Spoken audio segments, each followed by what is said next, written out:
Welcome to Appaloosa Plains, once a sleepy ranching township, now a bustling hub thanks to an influx of city slickers. This town, torn between its rustic past and modern future, sets the stage for our story today. Amidst this clash of old and new lies the tale of the Riffin siblings, a story of unexpected trials and the strength of family bonds. Hello everyone, and welcome to the Sims lore. Today we're diving into the unknown trials of the Riffin siblings. Beneath the surface of their everyday lives lies a tale of resilience, tragedy, and the complexities of growing up too soon. So go grab your snacks, let me know what you're having in that snack report, and don't forget to subscribe and like this if you enjoyed it. Alright, let's get straight into the video. Left to navigate life after a tragic farming accident claimed their parents, Calvin, Cornell, and Chantrelle, and their loyal dog Ditz, are what's left of the family. Calvin, the eldest, took on the mantle of guardian and provider. With only a small income and the support of some kind neighbours, the Riffins strive to overcome their trials. But who are they really? Let's take a closer look. We'll start with Calvin Riffin, the eldest brother. Calvin is a young adult, but there's no doubt he's mature beyond his age. He wasn't always this way, but responsibility was forced on him as a teen when he became the head of the family following his parents' farming accident. Now that it's fallen on him to guide Cornell and Chantrelle through life, he's learning all sorts of new skills he never knew he had. Calvin's lifetime wish is to be surrounded by family, and he has a good sense of humour, is family-oriented, is good, a natural cook, and a coward. His favourites are pop music, cookies, and the colour aqua. He is best friends forever with both of his siblings Cornell and Chantrelle, is good friends with Maisie, Quincy, and Jackie Miller, friends with the family's dog Ditz, and friends with Kim and Felipe Marshall. He dislikes Hetty Lionheart, however, it seems everyone in town dislikes Hetty, and we'll get to see why in another video. Calvin works part-time as a burial specialist in the cemetery and has 2 skill points in charisma and has mastered the writing skill. This is really weird. I know in his bio it is kind of hinted at the fact that he has skills he never knew he had, but come on, mastered? In his inventory, he has his high school diploma, a 4,000 simoleon laptop, a digital camera, and the book The Four Corners of the Earth.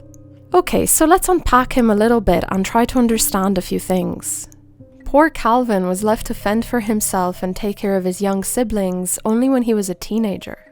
That means his siblings were very young, possibly making Chantrelle a toddler and Cornell a young child when their parents passed away.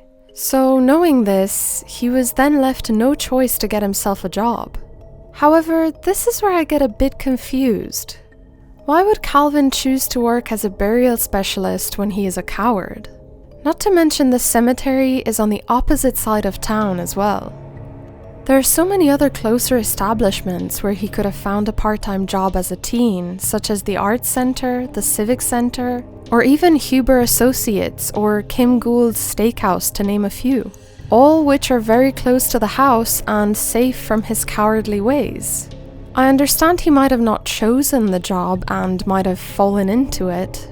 However, I think he could have changed by now. Another thing to unpack about him is his mastery of the writing skill. How long has he had this skill mastered for? How come he's not a writer or working in the journalism career?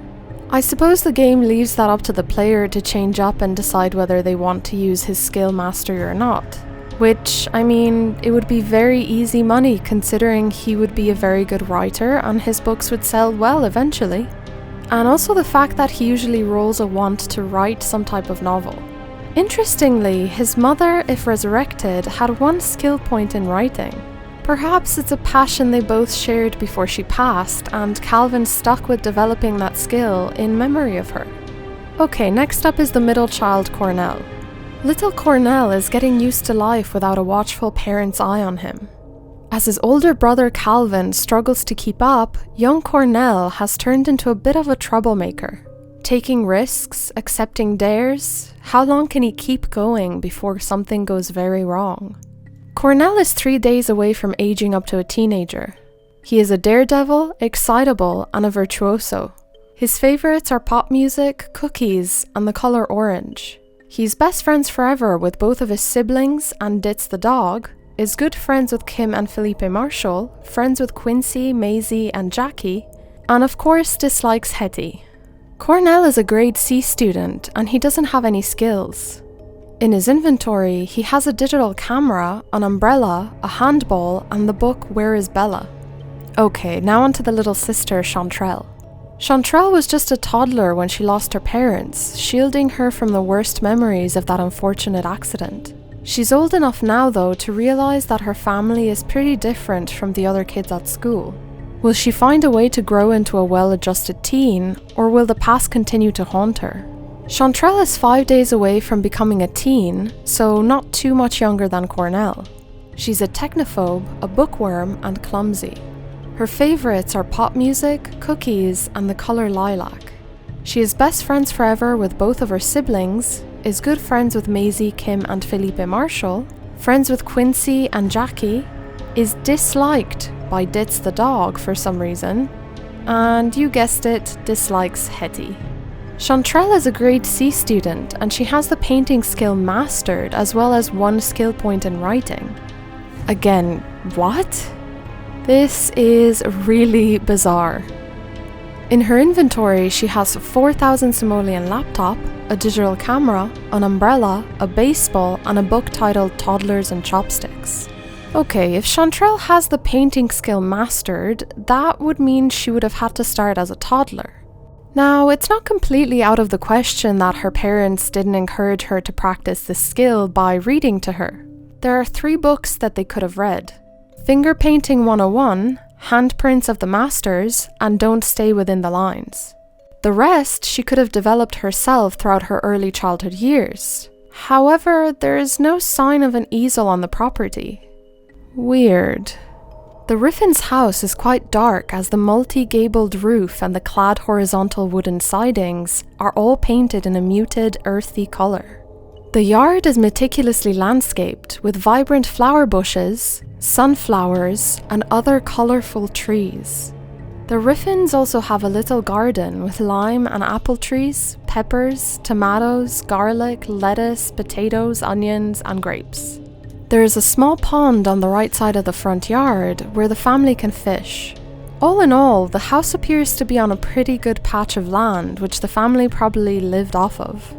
In the adjacent area, there is a patch of land that looks as if to be a crop farm with an old-fashioned wooden cart filled with hay. However, this isn't part of the Riffin property, even though it might appear so at first. Inside the house is where things start to get a little bit weird. They have a very small entrance with a tiny living room area with a bookshelf, an old TV, and a desk. Past this, there's the kitchen. Here you have your bog-standard dining table and kitchen counters, fridge, and cabinets. You might think the strangest thing is the high chair, considering none of the kids are toddlers anymore and Calvin could have sold that to get some extra cash. Also, considering the household funds aren't necessarily the best. However, there's a little bit more to uncover here. I don't know if you guys spotted it before, but notice the dining table setup. There are 3 chairs at the table, however 2 of them are pulled away and on separate ends of the table. I think it's really interesting and somewhat creepy. My interpretation of it is that the chairs symbolize the parents that have passed away, and with Calvin being the head of the house, his chair is at the head of the table. The other 2 siblings are on the other end. I think it signifies the new family dynamic and the fact that the children are now without their parents. And I also think that there's something a bit more sinister going on. But we'll get to that in a minute. Past the kitchen through the first door on the right is a bathroom with some questionable wallpaper. Next door is the children's room. Chantrelle's bed I can assume is the one with the unicorn, while the other one is Cornell's. However, even here things are a bit weird. Notice the frog painting on top of his bed. While the meaning behind it is unknown and maybe has nothing to do with the family, I find it a bit strange that he has a 250 simoleon painting above his bed when Calvin works for very little money as a part-time burial specialist. But the strangest rooms of them all is this one, just at the end of the corridor. While one might assume it's Calvin's room, it actually belonged to the children's parents. It remains untouched, locked, and with their urns inside.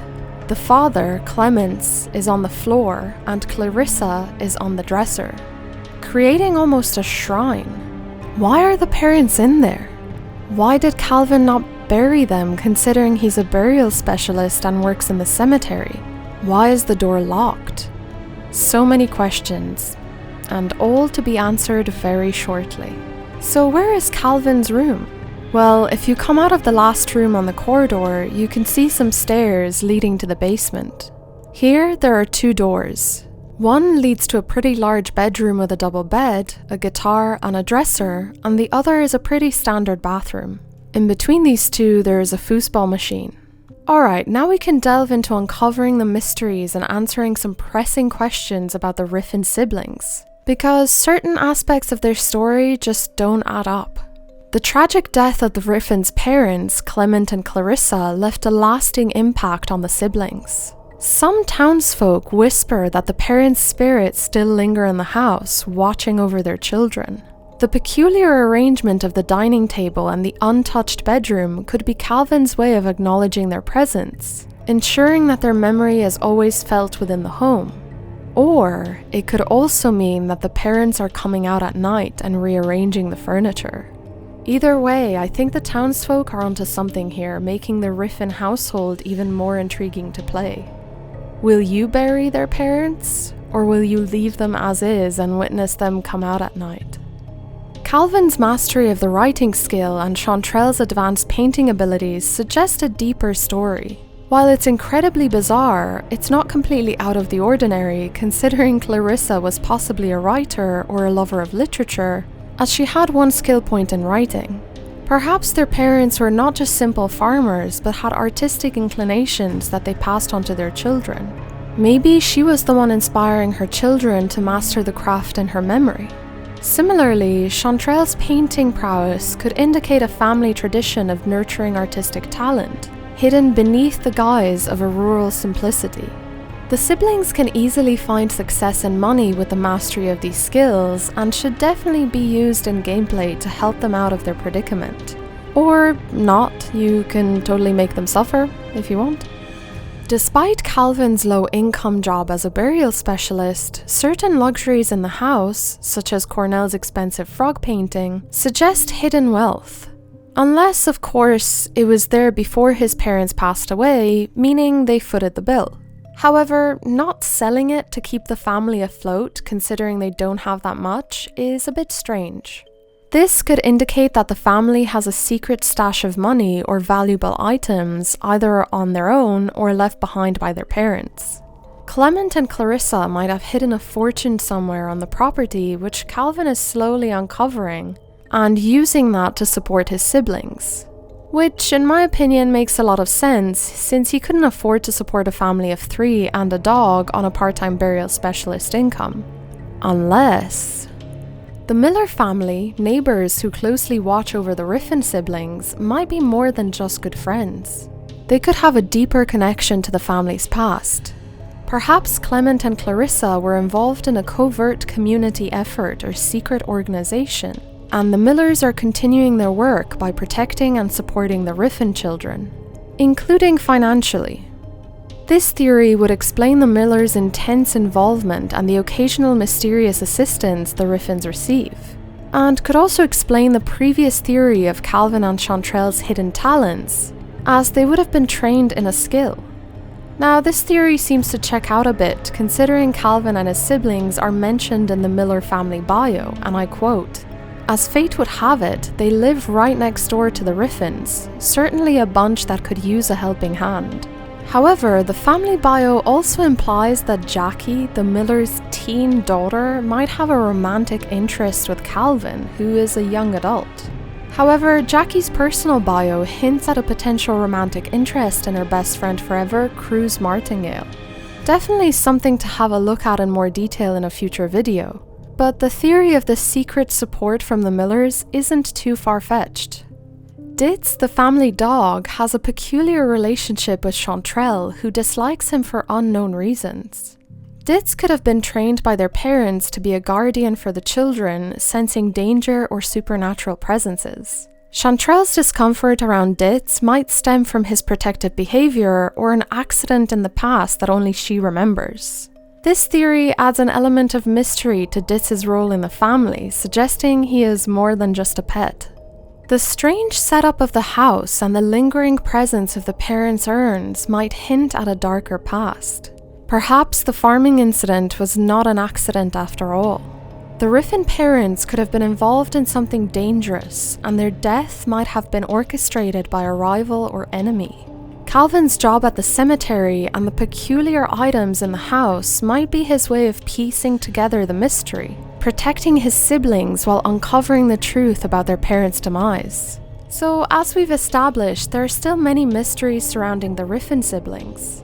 Why Calvin chose such an unusual job, the hidden talents and potential secrets within their home, and the uncertain future of their relationships. The Riffins are a testament to resilience and the enduring power of family amid misfortune. How do you play with this family? Let me know in the comments below. Alright guys, there you have it, all about the Riffin siblings and their roller coaster of a story. I would like to thank my social channel members, Bells. Thank you so much for your support. I would also like to thank my patrons, Negative Dana, Artsy Flashback, ML, Adele Isted, Jolina, KG Springs, and Treats for Chewy. Thank you all so much for supporting my channel. That's it for today's video. Thank you all so much for watching. Please like the video if you enjoyed it, and let me know your theories in the comments below. Follow me on Twitter and Instagram for more lore and updates. I'll see you in my next video. Bye!